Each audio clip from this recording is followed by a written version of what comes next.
E o tema da mensagem de hoje é inteligência emocional. Em 2 Coríntios 7:5 diz: em tudo fomos atribulados, por fora combates, temores por dentro. Precisamos aprender a lidar com as nossas emoções. Precisamos aprender a lidar com as nossas emoções. Como você tem lidado com as suas emoções? Como você tem lidado com os seus sentimentos? Como você tem lidado com os problemas que estão ocorrendo na sua vida? Hoje nós vamos ter alguns exemplos e aprender a respeito da inteligência emocional. A distância entre a mente e o coração às vezes nos deixa divididos entre o que pensamos ou o que sentimos. Você consegue entender essa palavra? Você consegue entender essa explicação? A nossa mente quer algo, o nosso coração quer outra coisa. Então nós ficamos divididos entre as coisas que nós queremos, as coisas que nós pensamos e as coisas que nós sentimos. Você com certeza já ouviu, por vezes somos racionais e por vezes somos sensoriais. Às vezes não sabemos onde é o terreno da batalha, se dentro ou fora de nossa mente ou dentro ou fora do nosso coração. Ali nossa mente fica travando uma batalha diária, faço aquilo, deixo de fazer aquilo, como que eu lido com essa situação. E o nosso coração também fica uma batalha constante, diária ali. E nós muitas vezes não sabemos como agir diante de tais situações. Por isso os maus pensamentos ou sentimentos negativos precisam ser domados como um ser selvagem dentro de nós. Precisamos tomar muito cuidado com os nossos maus pensamentos, com os sentimentos negativos.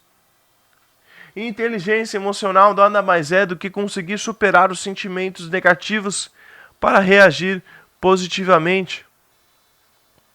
Um grande autor, Augusto Cury, usa esta expressão como título de um de seus livros e principalmente como base de sua teoria para motivar as pessoas a vencer os seus problemas. Inteligência emocional. O texto ensina a questionar os sentimentos e duvidar das dúvidas para ser autor de sua própria história e não coadjutor ou vítima simplesmente de acontecimentos na nossa vida. E novamente eu te faço essa pergunta: você sabe lidar com os seus sentimentos? Você tem entendido como é aprender diante das situações difíceis, aprender diante das situações em que você precisa ali tomar uma decisão muito rápida? Você sabe lidar com isso? E nós vamos aprender então agora alguns exemplos bíblicos de pessoas que conseguiram transformar os seus sentimentos de maneira positiva. E a primeira que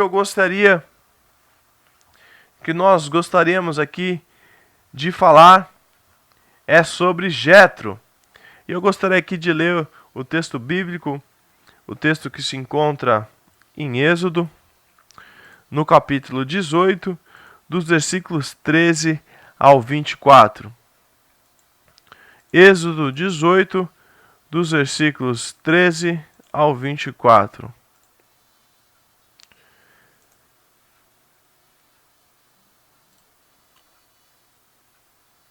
Diz assim a palavra do Senhor: no dia seguinte, Moisés assentou-se para julgar as questões do povo, e este permaneceu de pé diante dele desde a manhã até o cair da tarde. Quando seu sogro viu tudo o que ele estava fazendo pelo povo, disse: que é que você está fazendo? Por que você só se assenta para julgar e todo esse povo espera de pé desde a manhã até o cair da tarde? Moisés lhe respondeu: o povo me procura para que eu consulte Deus. Toda vez que alguém tem uma questão, esta é me trazida e eu decido entre as partes e ensino-lhes os decretos e as leis de Deus. Respondeu o sogro de Moisés, que é Jetro: o que você está fazendo não é bom. Você e seu povo ficarão esgotados, pois essa tarefa lhe é pesada demais. Você não pode executá-la sozinha. Agora, ouça-me. Eu lhe darei um conselho, e que Deus esteja com você. Seja você o representante do povo diante de Deus, e leve a Deus as suas questões. Oriente-os quanto aos decretos e leis, mostrando-lhe como devem viver e o que devem fazer. Mas escolha dentre todo o povo homens capazes, tementes a Deus, dignos de confiança e inimigos de ganho desonesto. Estabeleça eles como chefes de 1.000, de 100, de 50 e de 10. E eles estarão sempre à disposição do povo para julgar as questões. Trarão a você apenas as questões difíceis. As mais simples decidirão sozinhos. Isso tornará mais leve o seu fardo, porque eles o dividirão com você. Se você assim fizer, e assim Deus ordenar, você será capaz de suportar as dificuldades, e todo este povo voltará para casa satisfeito. Moisés aceitou o conselho do seu sogro e fez tudo como ele tinha sugerido. Então o primeiro exemplo que nós vemos aqui é Jetro. Jetro, que era sogro de Moisés. E nós vemos aqui a transformação da desorganização em estratégia. A situação ali do povo no deserto era de uma completa desorientação. Qualquer adversidade ali no povo era um motivo de desespero, era um motivo de angústia, era um motivo de se descabelar, de não saber o que fazer, de ficar perdido, de ficar sem reação. Você conhece pessoas que são assim, que não conseguem se segurar, não conseguem acalmar um pouco, não conseguem pensar antes de agir. Moisés moderava o povo como ele podia. Moisés ali fazia um trabalho excelente e ele moderava ali quanto ele podia, mas ele também estava perto do seu limite físico e psicológico, sem contar o peso espiritual. Imagina Moisés ali sentado e todo aquele povo falando, e ele tendo que resolver todos aqueles problemas, dar os conselhos. E quando o seu sogro viu isso, Jetro viu isso, logo ele deu uma brilhante ideia de dividir tarefas. Em grupos, o povo deveria resolver seus problemas fazendo uma triagem até que somente os casos mais difíceis fossem levados para Moisés. Quando tudo está fora do lugar, é preciso que vejamos como oportunidade de arrumar de um jeito novo e especial.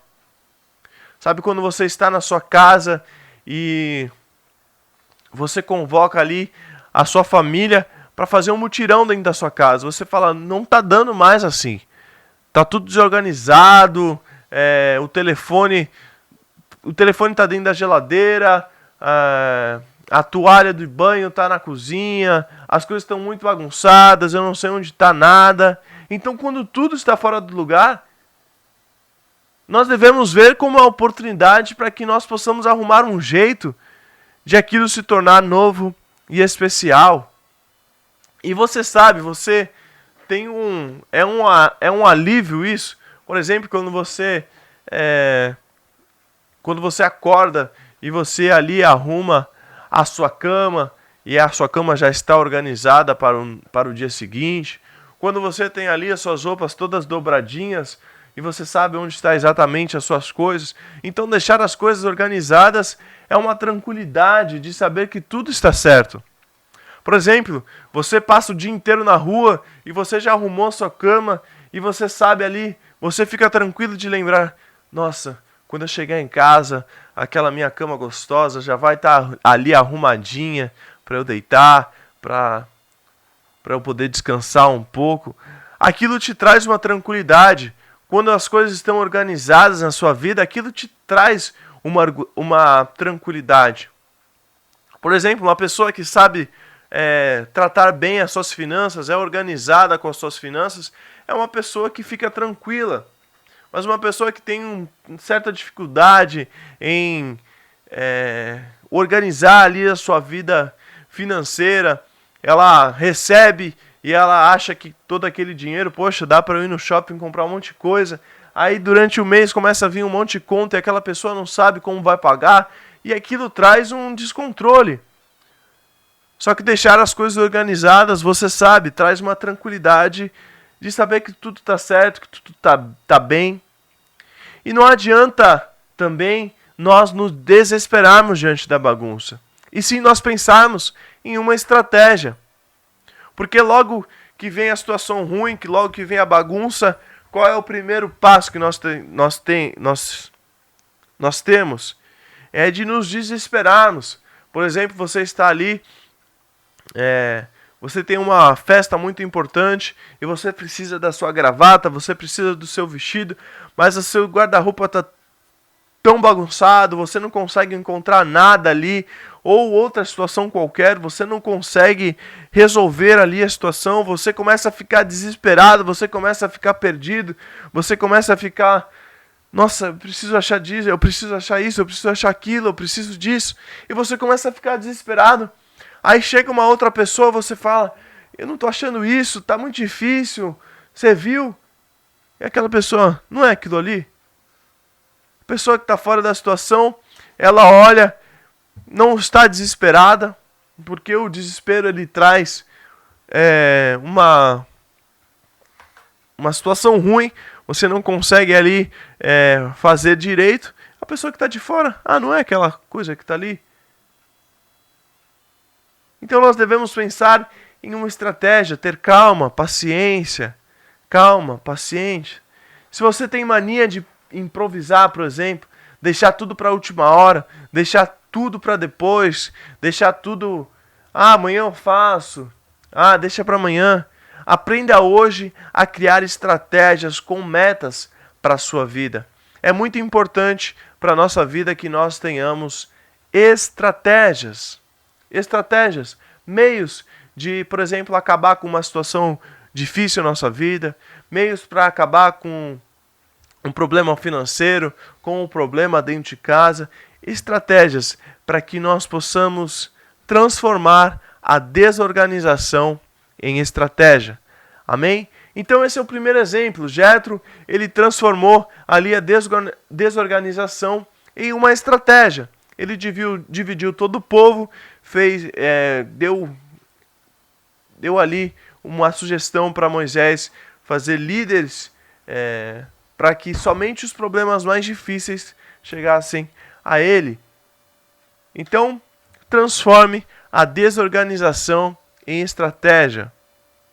O segundo exemplo, que nós vemos dentro da Bíblia a respeito dessas situações, de lidar com o seu sentimento, lidar com as situações emocionais, é Davi. E eu gostaria de ler 1 Samuel 17, o versículo 45.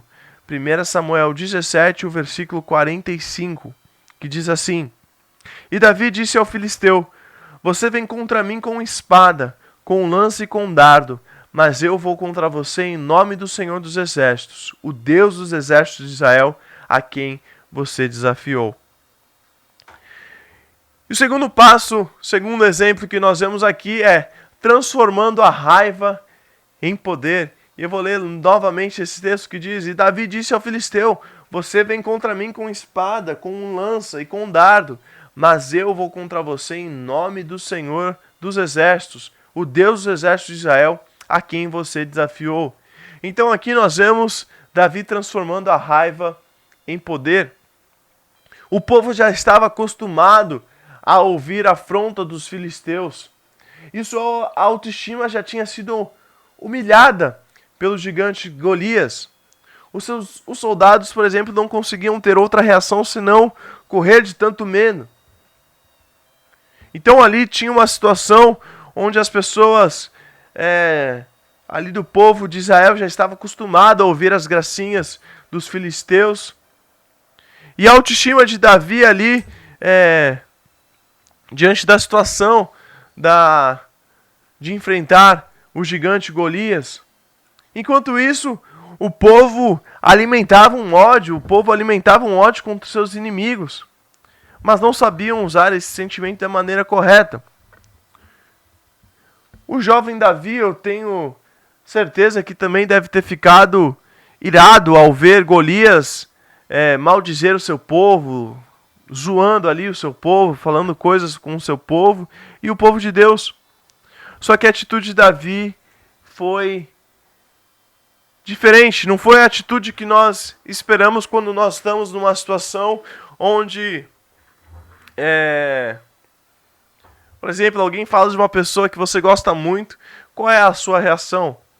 A sua reação é de você querer responder, de você querer falar um monte, você não fala assim dessa pessoa, não fala assim da minha família, você quer defender aquilo com unhas e dentes.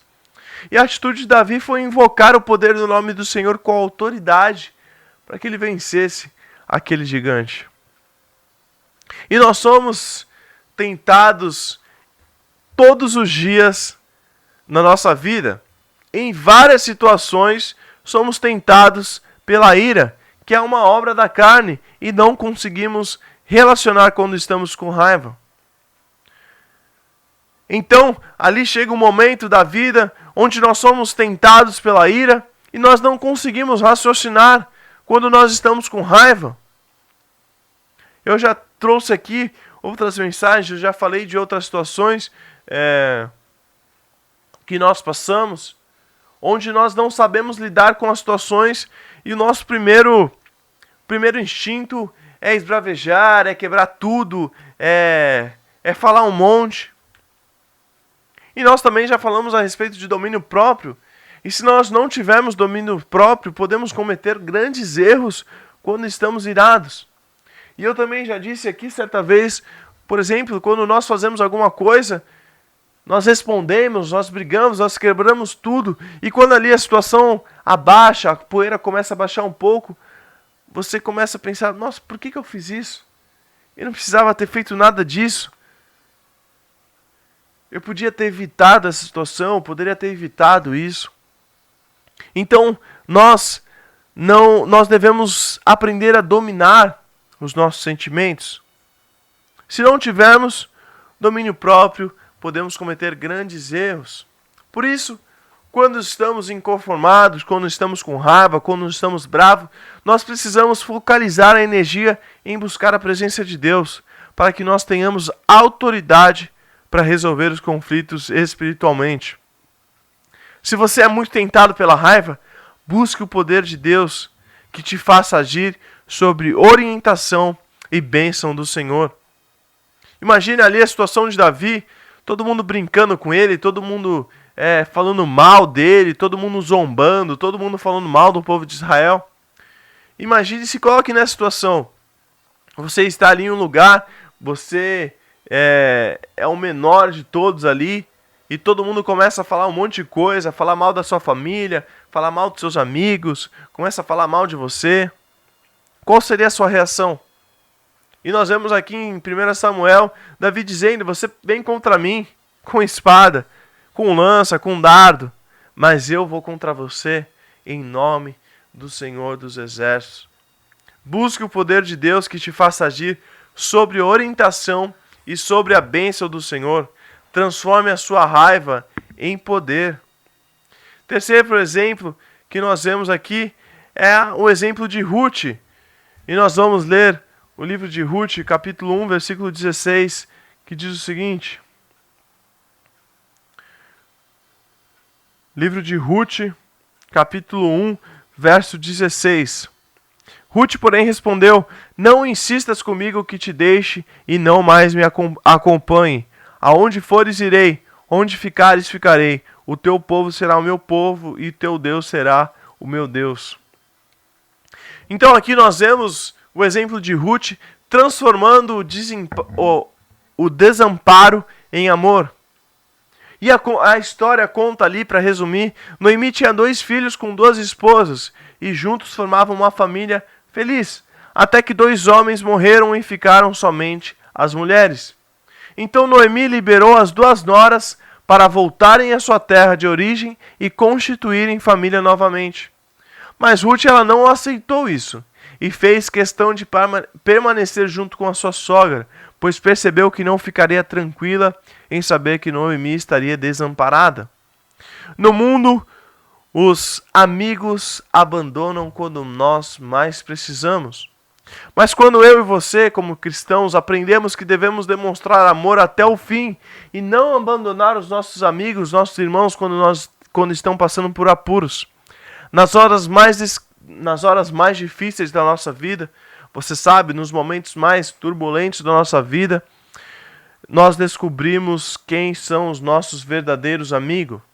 Existem pessoas que se tornam amargas e reproduzem o mal que outros lhe fizeram, criando um círculo vicioso. Se alguém te abandonou, não faça o mesmo. E quando a pessoa precisa, demonstre companheirismo e amor. Transforme o desamparo em amor. O quarto exemplo que nós temos é o exemplo de Ezequias, que nós lemos em Isaías 38, do 1 a 8. Você pode anotar aí e ler na sua casa depois. Isaías 38, versículos 1 a 8. Onde Ezequias torna a desilusão em expectativa. A visita do profeta Elias foi para levar a pior notícia que eles pudessem imaginar, avisando que o rei Ezequias morreria.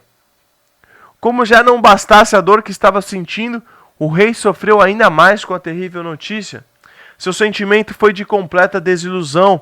A mensagem do profeta foi colocar a casa em ordem, porque morreria no dia seguinte. Mas assim que Elias saiu do quarto, o rei Ezequias se virou para a parede e orou a Deus pedindo a Deus mais uma chance. Ele não se conformou com a desilusão, porque tinha expectativa de viver mais. Ele tinha desejo de viver mais.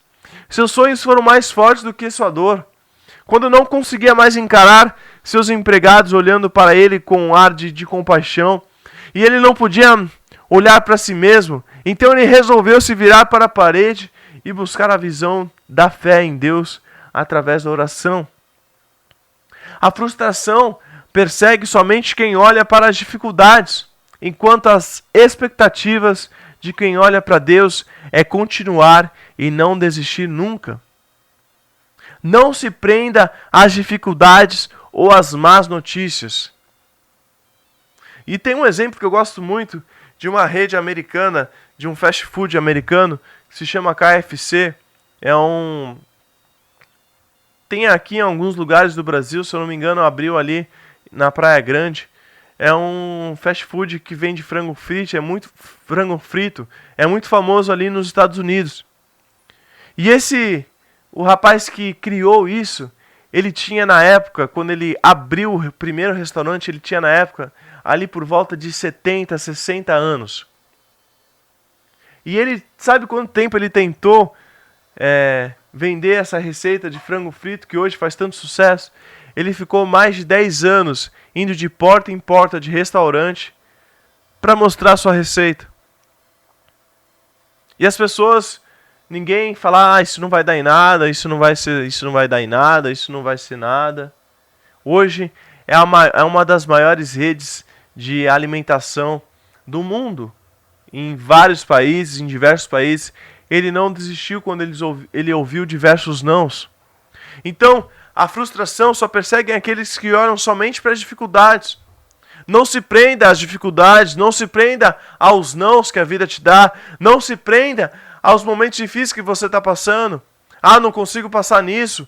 Isso é muito difícil. Não desista. Se você não tem mais para onde olhar e encontrar motivação, meu irmão, olhe para Deus em qualquer lugar, até mesmo numa parede branca, você conseguirá sonhar. Transforme a desilusão em expectativa. Paulo e Silas, eles transformaram a dor em louvor. Atos 16, 25, 26. A dor tomava conta dos corpos de Paulo e Silas, que haviam sido açoitados cruelmente. Talvez estivessem tão fracos que nem conseguissem gemer de tantos ferimentos. Mesmo assim, eles conseguiram reunir forças de seu espírito e foram fortalecidos pelo Espírito Santo, ao ponto de cantarem tão alto que os companheiros de prisão ouviam sua adoração. Meu irmão, através do louvor, Deus se moveu naquela prisão de tal maneira que as cadeias se quebraram para libertar as suas vidas. Eles poderiam chorar, gritar e até reclamar de suas dores, mas eles preferiram gastar suas últimas energias glorificando ao Senhor. Quando estamos sentindo dor, nós não conseguimos pensar em outra coisa além daquilo que nos aflige. Contudo, se conseguirmos nos esforçar para buscar a presença de Deus, logo as energias espirituais superam as forças físicas que nos faltam. Melhor que murmurar é louvar a Deus. Melhor que reclamar é louvar a Deus. Melhor que ficar se lamentando é louvar a Deus. Transforme a sua dor em louvor. O penúltimo exemplo que nós temos aqui, exemplo de Jó, que nós lemos no livro de Jó. Anote aí, capítulo 1, versículo 20 a 22. Transformando perdas em adoração. A vida de Jó era uma vida cheia de prosperidade, era uma vida cheia de bonança, e tudo que ele fazia era bem sucedido. Até que um dia ele foi terrivelmente provado, e uma sequência de fatos extremamente negativas desencadearam a sua vida. Uma notícia vinha após a outra, até que a pior de todas as perdas foi anunciada. Os seus filhos morreram. A reação de Jó foi se lançar em terra como um gesto de humilhação, e ele adorou a Deus sem nem mesmo questionar ao Senhor. Se já tivesse somente lamentado e chorado, não encontraria forças para restaurar a vida, pois no livro de Jó, no versículo 42:10 diz: o Senhor deu-lhe o dobro de tudo o que antes possuíra. Essa expressão mostrou que para Jó havia algo que jamais perderia, que era a sua fé em Deus. Meu irmão, perder não é fácil. Perder é muito difícil. Queremos sempre ganhar e nunca perder. Quando chorarmos, não vale a pena derramar não vale a pena derramar ao chão, mas é confortante levar tudo à presença de Deus. A adoração não são apenas palavras, e sim uma completa rendição diante de Deus como Senhor, mesmo diante das dificuldades. A cada luta que eu e você enfrentamos, devemos ver como oportunidade para buscar mais a Deus em oração. Se perdemos algo para o mundo, sabemos que Deus é rico em nos abençoar e pode restituir infinitamente mais. Mesmo que você perder tudo, nunca perca uma oportunidade sequer de adorar a Deus. Transforme as suas perdas em adoração. E por último, não poderia deixar de ser Jesus. E você pode anotar aí o livro de Mateus, versículos 28, 1 a 6. Transformando a morte em vida. A vida de Jesus foi repleta de emoções. Desde seu nascimento até seu ministério, em cada milagre realizado, o amor, que é o maior de todos os sentimentos, enchia a vida de Jesus. A própria essência de sua vida era o amor, pois, você sabe, Deus é amor. Quando Jesus via alguém sofrendo, sua alma se enchia de compaixão por aquela vida. E o poder de Deus agia através de suas palavras e de seus gestos, operando grandiosos milagres. Jesus sabia que precisava enfrentar o pior inimigo da humanidade, que é a morte. Mesmo sabendo que se tratava do autor da vida, Satanás quis provocar Jesus e saber qual seria a sua reação diante da morte. Quando Jairo, por exemplo, pediu que Jesus fosse à sua casa para curar sua filha, eles foram surpreendidos no caminho com a notícia de sua morte. Mesmo assim, Jesus foi com ele e ressuscitou aquela menina. Jesus ele caminhava com uma multidão de seguidores quando ele passava pela cidade de Naim. E outra multidão de pessoas vinha com um filho morto de uma viúva. E Jesus parou o enterro, tocou ao rapaz, que imediatamente ressuscitou. Maior emoção que Jesus teve quando chorou por seu amigo Lázaro, que havia morrido há 4 dias, mas Jesus canalizou seu amor para que restituísse a vida dele. Em cada um desses casos, em cada um desses exemplos, Jesus foi provado diante da morte, mas chegou o dia que ele mesmo teria que vencê-la, rompendo os grilhões da morte, porquanto não era possível que fosse ele retirado por ela. A fé na ressurreição nos mostra que tudo pode ser transformado e sempre haverá esperança de renovar todas as coisas. A fé na ressurreição nos mostra que tudo pode ser transformado e sempre haverá esperança de renovar todas as nossas coisas. Meu irmão, seja emocionalmente inteligente. Muitos homens de Deus perderam grandes bênçãos por não saberem lidar com seus sentimentos. Moisés não soube lidar com sua ira e perdeu o direito de entrar na terra prometida. Arão não soube lidar com a dúvida de quando Moisés voltaria e caiu ao fazer o bezerro de ouro. Geazi não suportou a ganância e pegou a lepra de Naamã quando aceitou seus presentes. Ananias e Safira, por causa da inveja, mentiram e morreram. Pedro, por não saber lidar com medo, quase afundou no mar. Nós não podemos dominar os sentimentos que vêm até nós, mas nós podemos transformá-los. Precisamos aprender a administrar nossos sentimentos de maneira que não percamos as bênçãos do Senhor. Um sentimento negativo só pode trazer consequências ruins. Então é preciso treinar as emoções para suportar os piores sentimentos sem ser dominados por eles. Amém? Busque inteligência emocional. E assim como Jesus, que transformou a morte em vida, Jó, que transformou perdas em adoração, Paulo e Silas, que transformaram a dor em louvor, Ezequias, que transformou a desilusão em expectativa, Ruth, que transformou o desamparo em amor, e Davi, que transformou a raiva em poder, e por fim, Jetro, que transformou a desorganização em estratégia, que nós possamos ter inteligência emocional e não nos afoitar diante de uma situação negativa. Busque inteligência emocional. É preciso treinar as nossas emoções para que nós possamos suportar os piores sentimentos sem que nós sejamos dominados por ele. Amém? Que Deus te abençoe muito, em nome de Jesus.